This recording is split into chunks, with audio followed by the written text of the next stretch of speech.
원장님, 우리 시청자님의 증상 어떻게 보시나요? 네, 요실금이라고 하면은 보통 이제 자신의 의지와 상관없이 소변이 새는 증상들을 말씀하시는데요. 이렇게 상담해주신 어머님처럼 나이 많은 어머님들이 많이 겪고 계십니다. 이 요실금은 이제 4가지 정도로 분류해서 볼 수가 있는데요.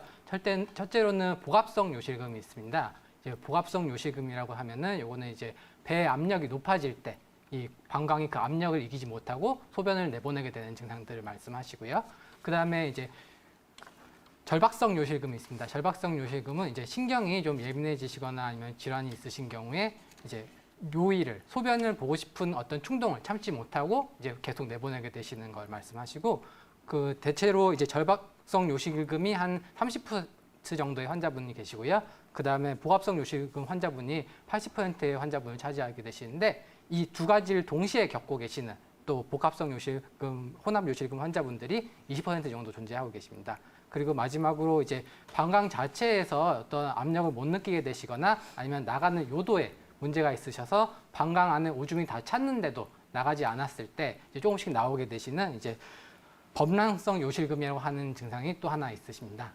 네, 이렇게 뭐 내 의지와 상관없이 소변이 새는 현상, 요실금, 또 특히나 나눠서 4가지 부분으로 구분해서 설명을 해주셨는데요. 그렇다면 원장님, 요실금이 발생하는 특정 원인이 있을까요? 아니면 좀 다양한 원인이 영향을 미칠까요? 네, 여러 가지 질환들이 이제 요실금을 유발하게 되는데요. 대체적으로 이제 배의 압력을 높이거나 아니면 신경 쪽에 문제가 있는 경우가 많습니다. 하나씩 짚어보게 되시면요. 먼저 가장 많으신 것들이 이제 연세가 드시면서 노화로 인해서 골반의 근육들이 약해져서 생기는 것들이 많이 있으시고, 그 다음에 여성분들 같은 경우에 임신이나 출산 혹은 이제 폐경이나 아니면 자궁 적출술 같은 이제 수술을 받게 되시면 골반 쪽 근육들을 손상받게 되십니다. 그런 경우에 또 이제 요실금 증상들이 많이 나타나게 되셔서 여성의 경우에 이제 40, 50세가 넘어가게 되시면은 한 40% 정도의 여성분들이 이제 요실금 증상을 경험하게 되신다고 하십니다.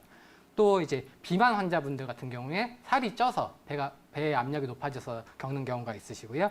그 다음에 천식처럼 기침을 자주 하시는 분들도 이제 기침할 때마다 소변이 나오는 증상들이 있으십니다.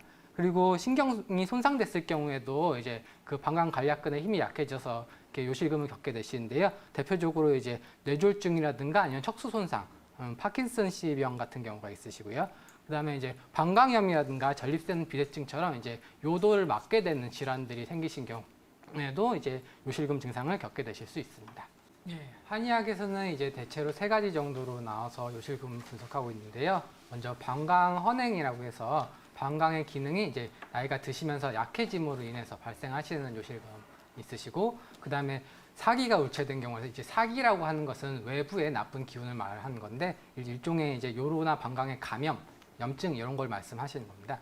또 이제 외상 어혈인 경우가 있으신데요. 이건 이제 말 그대로 다친 경우에 아니면 수술 같은 걸 통해서 이제 골반이나 방광 쪽의 근육 같은 걸 손상 받으신 경우들을 이제 예로 드실 수 있겠습니다. 네, 이렇게 3가지 측면에서 한의학에서 바라보는 요실금 설명을 해주셨는데요. 그렇다면 약해진 방광 기능을 높여줄 수 있는 치료 방향을 잡아봐야 되잖아요. 원장님, 한방에서는 어떤 치료 방법 많이 시행이 되나요? 네, 일단 팔뇨혈이라고 해서 이제 골반 쪽에 있는 혈자리들을 쓰게 되는데, 이제 그 척추뼈를 따라서 이제 쭉 내려오다 보시면은 이제 골반뼈를 보시면 8개의 구멍이 있습니다. 이 구멍들을 다 합쳐서 이제 팔뇨혈이라고 부르게 되는데요. 이 팔뇨혈 주변에 이제 천추신경이 나오는 구멍들이 있기 때문에 그 팔뇨혈 자극해서 이제 천추신경들이 이제 방광 관략근의 기능을 조절하기 때문에 팔뇨혈을 자극함으로 해서 이제 방광 관략근의 기능을 이제 조절하는 그런 침치료를 하실 수 있고요. 이제 그리고 곡골이라든가 아니면 방광수처럼 이제 방광과 관련된 이제 복부나 하복부나 허리 쪽의 혈자리들을 이용해서 침치료를 받게 되시고요.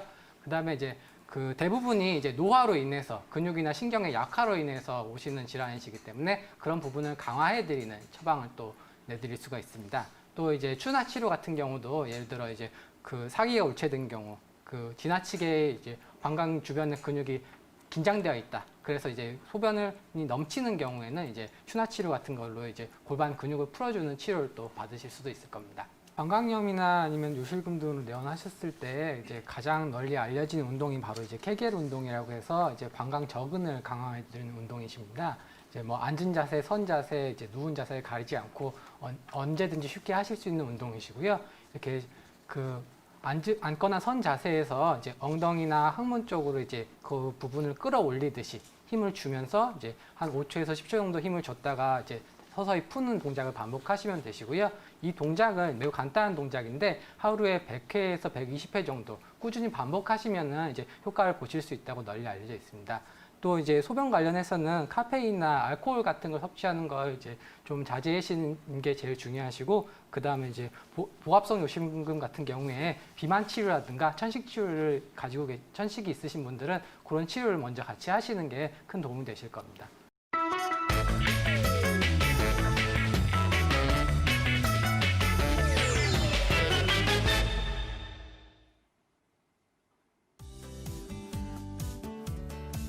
안녕하세요. 건강한의사 이호 원장입니다.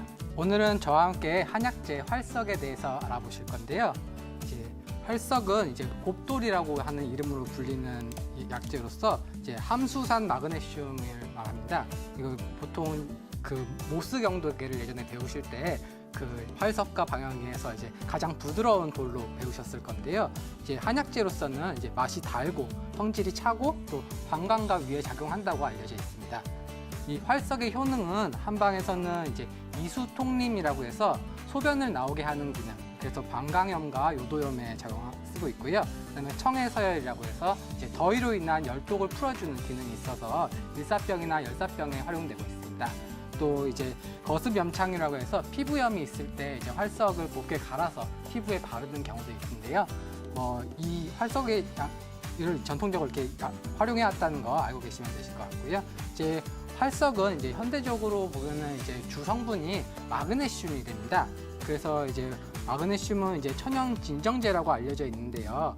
그래서 이 마그네슘이 하는 일이 이제 몸 안에 있는 수많은 효소들에 관여를 하기 때문에 이제 탄수화물 대사에 관여해서 에너지를 생성하게 되고, 그다음에 칼슘 대사에 관여하면은 이제 뼈를 합성하게 되는데, 이제 칼슘과 마그네슘 그리고 비타민 D가 이제 복합적으로 작용해서 이제 뼈를 형성하는 것으로 알려져 있습니다.